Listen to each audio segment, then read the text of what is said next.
It's here. It's here. March 2nd, the following Season 3, Episode 1, titled New Blood. This is it, man. 3 years later and still a very underrated show. Get some love, man. I'm your host, Big D, and I'm going to be talking and reviewing and spoiling for you guys the following Season 3 premiere. Thank you guys so much for joining me, and let's get started, shall we? Real quick, before I get into my review, I just want to say every Tuesdays from now on, as the following is airing, I will be doing the Ryan Hardy Lies podcast, where I will dig deep, and I am dedicated to this show, so thus I will do my best to do the greatest podcast for you guys. Check that out tomorrow, later in the day. And also every Friday I will be doing predictions for the next episode, so this Friday I'll be doing a prediction for episode 2 for the following, and I'll make sure I make it steamy and spicy for you guys. So overall, let's get right to it, man. Holy crap. The following. First off, we open up 1 year later. I'm just going to rush through the story of this episode and then get to my pros and cons, guys. So it opens up, it's 1 year later after season 2, you know. Basically, our group, Ryan, Max, and Mike are at a wedding. They're at, what's her name's? Mendez's wedding, and this guy, whose name's Andrew, he basically throws blood on Ryan, and basically, he calls him like, you think you're a hero, you're no hero, you're a killer. Just like Joe, basically telling him that his daughter was part of the Corbin, you know, praise Joe, whole group and everything, and she just lost her way, but you still killed her, you put a bullet in her, you're evil. He does kind of have a point, but we'll get into that later. Joe is to be executed within the month. Lovely. Daisy kills this couple named Kenny and Natalie, and that was it was really, because it was getting steamy, you know, kind of HBO True Blood steamy, where it was going to be like a threesome type of thing where they bound her and everything, and then totally, yeah, she just stabs them, and her boyfriend Kyle comes in, and they basically like, what was his name? And she's like, okay, you're Kenny, and they basically just like act like the two people they just killed, and they like make out and everything the following way. And if people, you're probably used to that if you've seen the following. I think they've done that before in the show, right? They think they've done that. So Mike leaves Max to get Mark. There's a flashback 11 months back where he leaves her, and bad decision, dude. That's why now they're not together. You should have stayed with her, but gosh. Remember season 2? He kissed her and we were like, oh, they're going to be together. They're gone. So that was kind of, this guy, basically Andrew lied about being the father of the girl from the Corbin group. He was lying the whole time. And Ryan and them find the hotel where the two couples were murdered, and it said, Ryan Hardy Lies. And there's going to be a lot of killing, so they go to this apartment with the whole group, where I say Ryan, Max, and Mike. They go to this apartment, and it says, Max Hardy Lies, and it reanimates Luke's death, where Max was standing there, and Mike was on the ground, and then Luke's body's on the floor, and it's 3 bodies that are strung up.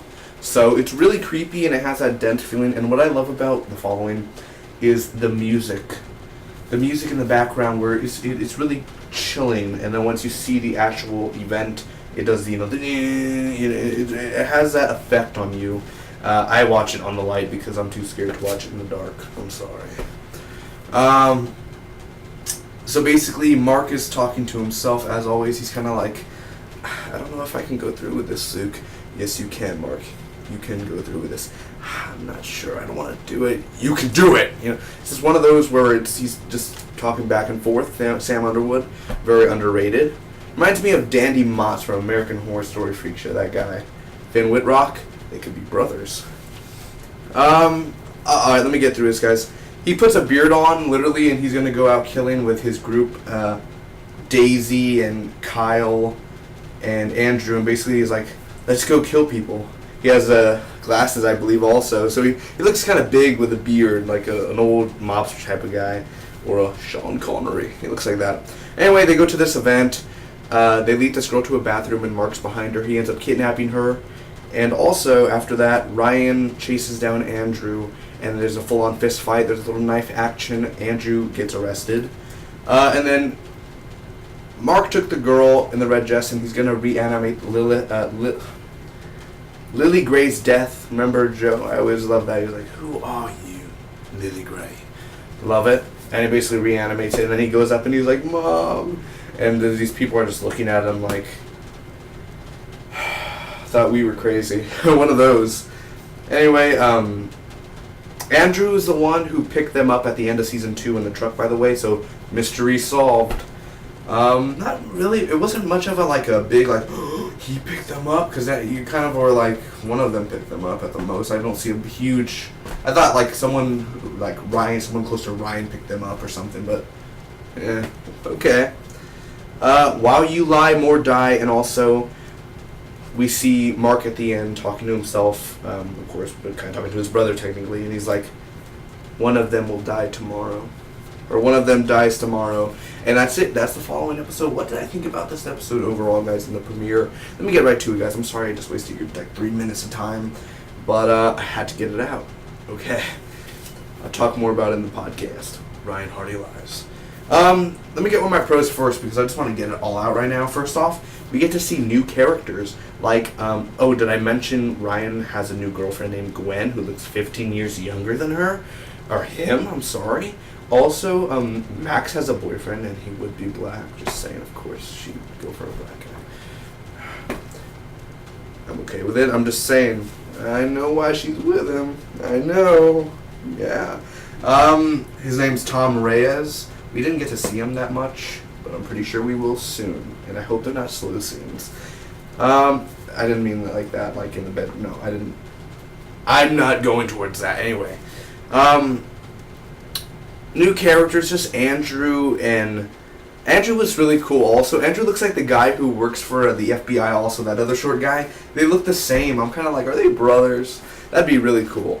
The opening, I just love the opening of how they're at the wedding, and we actually get to see them happy. We get to see them just have this wedding, and Ryan is just kissing, and he's having fun and lovey-dovey, and just, I want to give a toast. And it's just so fun.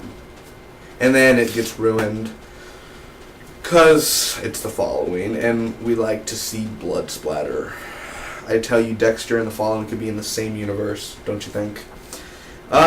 The action overall, if there's one thing that the following does super right, if there's one thing that I love about the following more than the story and the characters, is the action. The action is heart beating fast. There's surprise pop-up moments. I still get jump scares up in there. It's really good action, and it doesn't have to be like, it could just be simple, huh, oh, gun knocked out, huh, and it could still be interesting. That's what I like about it.